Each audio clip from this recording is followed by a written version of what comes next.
వినబడింది, దేవునికి వినబడింది. దేవునికి వినబడితే ఊరుకుంటాడా? ఏమంటే దేవునికి ప్రార్థన వినబడితే ఊరుకుంటాడా? వెంటనే ఏమొచ్చింది? జవాబు వచ్చింది. హల్లెలూయా! వెంటనే ఏమొచ్చిందండి? జవాబు వచ్చింది.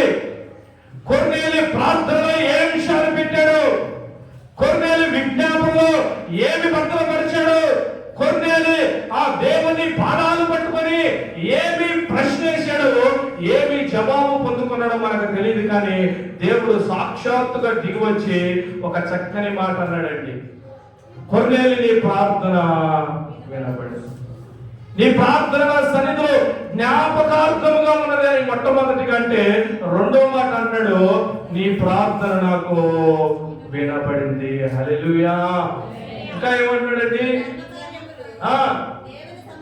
నీ ధర్మ కార్యములు దేవుని సమ్ముఖం మంది ఏమై ఉన్నాయంటండి? జ్ఞాపకముంచబడినవి. హల్లెలూయా! జ్ఞాపకముంచబడినవి ఎలా ఉన్నాయంటండి? జ్ఞాపకముంచబడినవి. మనం చేసే కార్యాలు, ధర్మ కార్యాలు ఎలా ఉంటాయి అంటండి? జ్ఞాపకంగా ఉంటాయి. మన మందిరంలో చీరలు పంచుతున్నాం, చక్కగా మనం మందిరంలో అయ్యగారికి, అమ్మగారికి, వారి కుటుంబానికి వస్త్రాలు తెస్తూ ఉన్నాము, మంచిది. ఏమంటే రైస్ ఇస్తూ ఉన్నాము, చికెన్ ఇస్తూ ఉన్నాము. ఇలాగ అనేకమైన ధర్మ కార్యాలు మనం చేస్తూ ఉన్నాము. ఇవన్నీ కూడా దేవుని సన్నిధికి ఎలా ఉంటాయి అంటండి? జ్ఞాపకార్థముగా ఉంటాయి. స్తోత్రం కలుగును గాక. హల్లెలూయా! కట్టుకొని సంవత్సరంలో అవకాడ పారేయొచ్చండి, 6 నెలల్లో నచ్చలేదని, బాగోలేదని పక్కనేయచ్చు. నా ప్రియమైన దేవుని బిడ్డలారా, దేవుని సేవకులుగా చెప్పిన అవన్నీ కూడా ధర్మ కార్యాలు దేవుని సన్నిధిలో జ్ఞాపకముగా ఉంటాయంట. హల్లెలూయా! మన లిస్టుని బయటికి తీసినప్పుడు మనం చేసిన ప్రార్థన, మనం చేసిన భక్తి, మనం భూమి మీద జరిగించిన ధర్మ కార్యాలన్నీ కూడా దేవుని సన్నిధిలో ఎలా ఉంటాయో తెలుసండి? జ్ఞాపకార్థముగా ఉంటాయి. 60-70 సంవత్సరాల జీవితంలో మనం సంపాదించుకోవడానికి ప్రయాసపడతాం, మనం తినడానికి ప్రయాసపడుతూ ఉంటాం. మంచిదే, నేను సంపాదించొద్దంటలేదు, తినొద్దంటలేదండి. మనం ఏదైనా చేసే కార్యాన్ని దేవుని దృష్టిలో జ్ఞాపకార్థముగా ఉంటే, ఈ ప్రభు మనకు వచ్చినప్పుడు, ప్రభు మనల్ని పిలిచినప్పుడు, ఆ జీవ గ్రంథాన్ని తెరిచినప్పుడు, మన డైరీ ఓపెన్ చేసినప్పుడు, మన భూమి మీద ఎన్ని సంవత్సరాలు జీవించామో ఆ జీవితంలో మన భక్తి ఎంత ఉన్నది, మన విశ్వాసం ఎంత ఉన్నది, మన ప్రార్థన ఎలా ఉన్నది, మన ధర్మ కార్యాలు అవన్నీ కూడా ఓపెన్ చేసినప్పుడు మనం దేంట్లోనన్నా మనం రాణించే వ్యక్తిగా మనము ప్రభుకి కాపాడాలి. స్తోత్రం చెప్పండి. హల్లెలూయా! అలా కాకుండా వచ్చిపోయే వారిగా ఉంటే సుమా అది ఉపయోగం ఉండదండి. స్కూల్కి వచ్చి వెళ్ళిపోతే ఉపయోగం ఏముంది? కాలేజీకి వచ్చి వెళ్ళిపోతే ఉపయోగం ఏముంది? చదవాలి, పాస్ అవ్వాలి, ఒక మంచి జాబుని మనము కొట్టాలి. అలాగే దేవుని మందిరానికి వచ్చిన మనము మొట్టమొదటిగా వాక్యాన్ని వినాలి, రెండోది వాక్యాన్ని నేర్చుకోవాలి, మూడోది వాక్య ప్రకారం జీవించాలి. ప్రభు వచ్చినప్పుడు ఏదో ఒక కార్యము ఆయన సన్నిధిలో మనకి ఏముండాలండి? జ్ఞాపకార్థముగా ఉండాలి. హల్లెలూయా! కొన్నేళ్ళు నువ్వు చేసిన ప్రార్థన, కొన్నేళ్ళు నువ్వు చేసిన ధర్మ కార్యాలు ఇవన్నీ కూడా ఎలా ఉన్నాయంటే బిడ్డలారా, ఒక జ్ఞాపకార్థముగా దేవుడు ఏం చేశాడంటండి? రాసుకున్నాడంట. దేవుని మనకి అందరూ స్తోత్రం చెప్తాం. హల్లెలూయా! ఏం చేశాడంటండి? రాసుకున్నాడంట. చూడండి,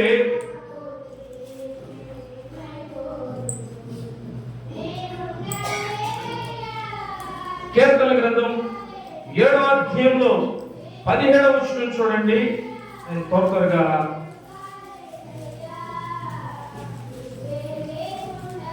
ఒక పావుగంటలో ముగిస్తాను. ఇప్పుడు వారికి ధర్మ కార్యాల గురించి చెప్పాను. ఈ సంవత్సరము ముగింపులో ఉన్నాం కాబట్టి కృతజ్ఞత అనే దాని గురించి కూడా ఒక 3-4 రిఫరెన్స్ చూపించి ఆ సందేశాన్ని ముగించాలని ఆశపడుతున్నాను. కీర్తన గ్రంథము 7వ అధ్యాయం 17వ వచనం ఏమంటాడండి? యెహోవా న్యాయము విధించువాడని,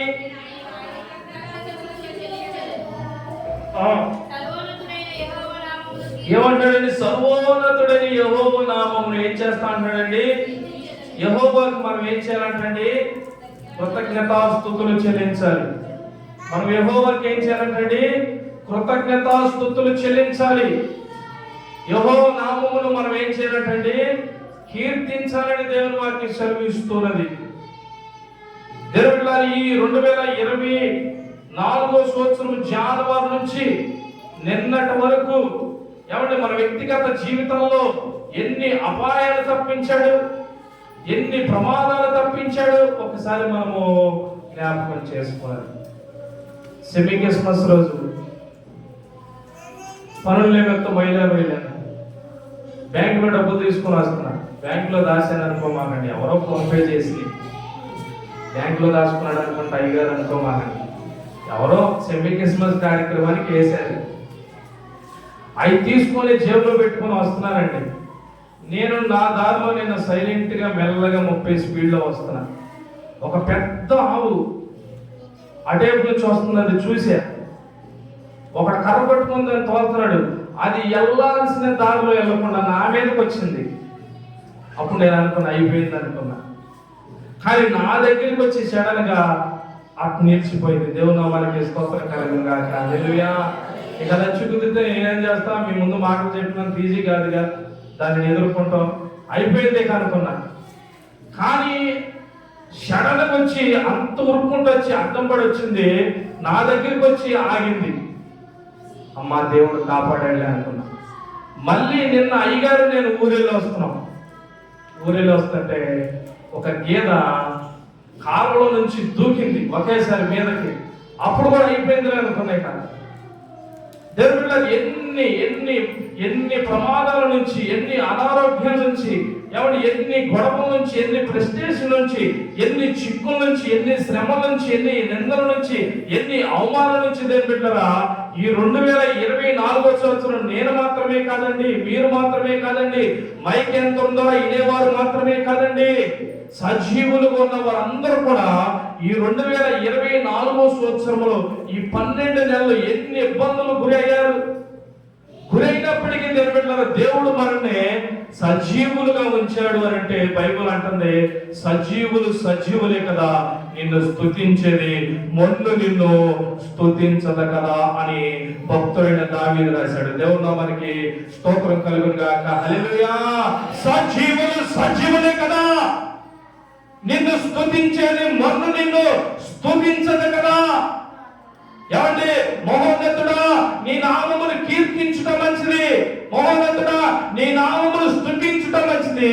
దేవునికి మనము కాపాడినందుకు, రక్షించినందుకు, పోషించినందుకు, అనవసరాలు ఇచ్చినందుకు, ఈ సంవత్సరం అంతా ఆయన దయ మన మీద ఉంచినందుకు, కోడి ఏ రీతిగా తమ పిల్లలను ఎండకు, వానకు, చలికి కాపాడుకుంటూ వస్తుందో నా ప్రియమైన దేవుని బిడ్డలారా, నీవు నేను మనందరినీ దేవుడు ఏం చేశాడంటే ఆయన దయ కలిగిన హస్తం కింద మనందరినీ కాచి కాపాడి భద్రపరిచి ఈ 2025వ సంవత్సరంలోనికి మనందరిని కూడా తీసుకెళ్తూ ఉన్నాడు. దేవుని నామానికి స్తోత్రం చెప్పండి. హల్లెలూయా. చూడండి దేవుని బిడ్డలారా, కీర్తన గ్రంథంలో 50వ అధ్యాయం మనం చూస్తూ ఉన్నప్పుడు భక్తుడైన దావీదు ఏమంటున్నాడండి? కీర్తన గ్రంథము 50వ అధ్యాయం 14-15 ఈ రీతిగా చక్కని మాటలను మన కొరకు రాశాడు. ఏమంటున్నాడు అంటే, దేవునికి స్తుత్యాగము చేయము, మహోన్నతునికి నీ మొక్కుబడులు చెల్లించుము.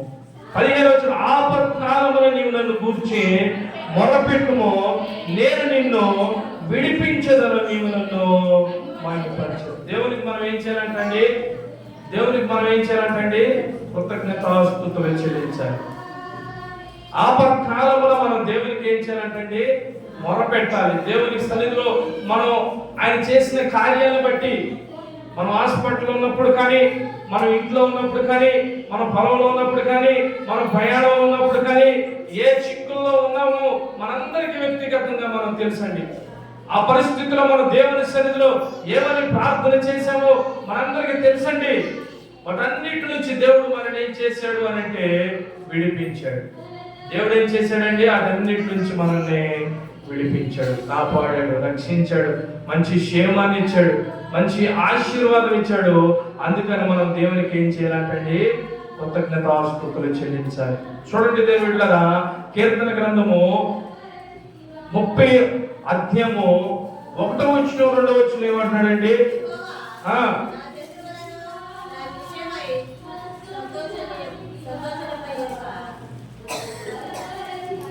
కీర్తనల గ్రంథం 33వ అధ్యాయంలో 1వ వచనం 2వ వచనం చూద్దాం. నీతిమంతులారా యెహోవాను బట్టి ఆనంద గానము చేయుడి, స్తుతి చేయుట యథార్థవంతులకు ఏంటంటే శోభస్కరము. స్తుతి చేయుట యథార్థవంతులకు ఏంటంటే శోభస్కరము. మనం దేవునికి ఏం చేయాలి అంటే స్తుతి చెల్లించాలని దేవుని వాక్యం సెలవిస్తున్నది. దేవుని సన్నిధిలో ఆయన కార్యాలను బట్టి స్తుతించాలని దేవుని వాక్యం మనందరికీ జ్ఞాపకం చేస్తున్నది. దేవునికి మనం ఏమి ఇచ్చినా ఆయన రుణాన్ని మనము తీర్చుకోలేమండి. అందుకనే కీర్తన గ్రంథము చూడండి, 116వ కీర్తన. మన వ్యక్తిగత జీవితంలో దేవుడు మనకి మంచి క్షేమాన్ని, మంచి ఆయుష్ని అనుగ్రహించినందుకు కీర్తన గ్రంథము 116లో ఈ రీతిగా రాశాడు. ఏమని రాశాడు అంటే 5 నుంచి తొందరగా చదవండి. యెహోవా దయాళుడు, నీతిమంతుడు, మన దేవుడు వాత్సల్యత గలవాడు. యెహోవా సాధువులను ఏం చేస్తాడంటే కాపాడువాడు. ఏమండి, ఆయన కృంగి ఉండగా మనం ఏం చేస్తాడంటే ఆయన మనల్ని రక్షిస్తాడు. 7వ వచనం, నా ప్రాణమా యెహోవా నీ క్షేమాన్ని విస్తరింపచేశాడు, తిరిగి నీ విశ్రాంతిలో ప్రవేశింపుము. మరణము నుండి నా ప్రాణమును, కన్నీళ్లు విడవకుండా నా కన్నులను, జారి పడకుండా నా పాదములను నీవు తప్పించి ఉన్నావు. హల్లెలూయా. దేవుడు ఎన్నో ఎన్నో ఎన్నో ఎన్నో ఏం చేశాడంటే మేలు చేసుకుంటా వచ్చాడు.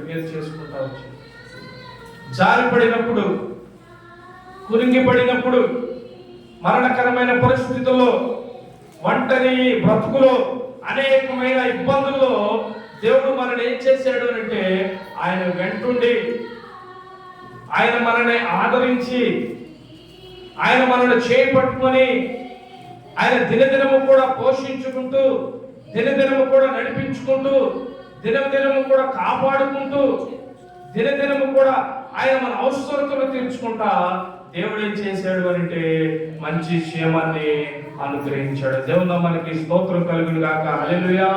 అదే కదా కింద రాశాడు. ఏమని రాశాడు అంటే కింద, సజీవులున్న దేశంలో యెహోవా సన్నిధి నేను కాలము గడుపుతున్నాను. సజీవులున్న దేశంలో, ఏ దేశంలోనంటే సజీవులున్న దేశంలో కాలము గడుపుతున్నాం. కాబట్టి మనందరం కూడా మరణించాల్సిన వారమే. రోగం వలన కానీ, బలహీనతల వలన కానీ, యాసిడ్ ద్వారా కానీ, ఇబ్బందుల ద్వారా కానీ దేవుని ప్రేమ మనందరి మీద ఉండటం ద్వారా సజీవులున్న లోకములో, సజీవులున్న దేశంలో దేవుడు మనకేం చేశాడంటే క్షేమాన్నిచ్చి, దేవుడు ఈ సజీవులున్న భూమి మీద మనము కాలాన్ని గడుపుతూ ఉన్నాము. దేవుని నామానికి స్తోత్రం కలుగును గాక. హల్లెలూయా. కీర్తన గ్రంథము 107వ అధ్యాయము 1వ వచనంలో కూడా అదే మాట ఉంటుందండి. కీర్తన గ్రంథము 107వ అధ్యాయము 1వ వచనాన్ని చదువుకొని మనము ప్రార్థన చేద్దాం. ఏమంటాడండి, యెహోవా దయాళుడు, ఆయనకు కృతజ్ఞతాస్తుతులు చెల్లించాలి, ఆయన నామములో ప్రకటన చేయాలి. చాలండి. యెహోవా ఎలాంటి వాడంటండి? దయాళుడంట. యెహోవా ఎలాంటి వాడు అంటే దయాళుడని దేవుని వాక్యం సెలవిస్తున్నది. ఆయన దయ లేకపోతే దినమిట్లరా, ఆయన వాత్సల్యత లేకపోతే, ఆయన ప్రేమ లేకపోతే ఈరోజు మనం ఇక్కడ ఉండేవారం కాదండి. యెహోవా దయాళుడు. ఆయనకు మనం ఏం చేయాలి అంటే కృతజ్ఞతాస్తుతులు చెల్లించాలి. కృతజ్ఞతాస్తుతులు ఎలా చెల్లించాలి, ఎప్పుడు చెల్లించాలి, ఎందుకు చెల్లించాలి అని అంటే దేవునికి మనం ఉదయాన్నే లేచి, అయా గడిచిన రోజు నుంచి మళ్ళీ ఒక రోజు నాకు దయాకిరీటంగా ఇచ్చి, మరొక దినాన్ని ఇచ్చామని ఆ రోజు చేస్తున్న పని గురించి, ఆ రోజు చేసిన ఉద్యోగం గురించి, ఆ రోజు చేసిన వ్యవసాయం గురించి, ఏమండి ఆ రోజు చేస్తున్న ప్రయాణాల గురించి, ఆ రోజు చేస్తున్న ప్రతిదీ కూడా దేవుని సన్నిధిలో, దేవుని పాదాల దగ్గర మనము పెట్టి ప్రార్థన చేసినప్పుడు దేవుడు మంచి క్షేమాన్ని, ఏమండి మంచి ఆశీర్వాదాన్ని, మంచి విజయాన్ని దేవుడు ఆ దినాన్ని మనకి అనుగ్రహిస్తూ ఉంటాడు. దేవునికి స్తోత్రం. హల్లెలూయా. మళ్ళీ సాయంత్రం ఇంటికి వచ్చిన తర్వాత మళ్ళీ ఆ దినాన్ని దేవుడు క్షేమంగా ఉంచినందుకు దేవుడు కాపాడినందుకు, అనేకమైన పనుల్లో, అనేకమైన బిజీ షెడ్యూల్లో, అనేకమైన ప్రయాణాల్లో దేవుడు అనేకమైన స్థలాలకు దేవుడు తీసుకెళ్లి మళ్ళీ దేవుడు గమ్యానికి చేర్చి సురక్షితంగా మన గృహానికి నడిపించేందుకు మళ్ళీ ఏం చేయాలండి? కృతజ్ఞతాస్తుతులు చెల్లించాలి. దేవునికి మనం ఏమి ఇచ్చినా రుణాన్ని తీర్చుకోలేం కానీ దేవుని బిడ్డలారా, ఆయనకి మనం రక్షణ పాత్రను పట్టుకొని మనం ఏం చేయాలి అంటే ప్రార్థన చేయాలి. అందుకని కొర్నేలి అనే వ్యక్తి 2 మాటలను జ్ఞాపకం చేస్తూ ఉన్నాడు దేవుని బిడ్డలారా. ఈ 2024 సంవత్సరం 15వ తారీఖు ఏంటి అనంటే, కొర్నేలి నీ ధర్మ కార్యములు అంత మాత్రమే కాదు, నువ్వు చేసిన ప్రార్థన దేవుని సన్నిధికి జ్ఞాపకార్థముగా ఉన్నది. ఏమంటే 2వ సంవత్సరం అంతా కాచి కాపాడినందుకు దేవునికి మనము కృతజ్ఞతాస్తుతులు చెల్లించవలసిన వారమై ఉన్నాము. అలాగే చెల్లించినప్పుడు దేవుని బిడ్డలారా, అనేకమైన ఆశీర్వాదాలు వ్యక్తిగతంగా మన కుటుంబ జీవితాల్లో, ఏమంటే మన సంఘ జీవితాల్లో, మన విశ్వాస జీవితాల్లో మనకి ఎంతకాలం ఆధ్యాత్మికంగా దేవుడు సహాయం చేస్తాడని ఈ మాట ద్వారా మీ అందరికీ తెలియపరుస్తూ, దేవుడి కొద్ది మాటలు మన వెనుకల్లో మనందరూ కూడా దీవించి ఆశీర్వదించునుగాక. విన్న మాటలు బట్టి అందరూ కూడా కళ్ళు మూసుకొని కొద్ది నిమిషాలు దేవుని సన్నిధిలో ప్రార్థన చేద్దాం. అందరం మోకరించి ప్రార్థన చేద్దాం.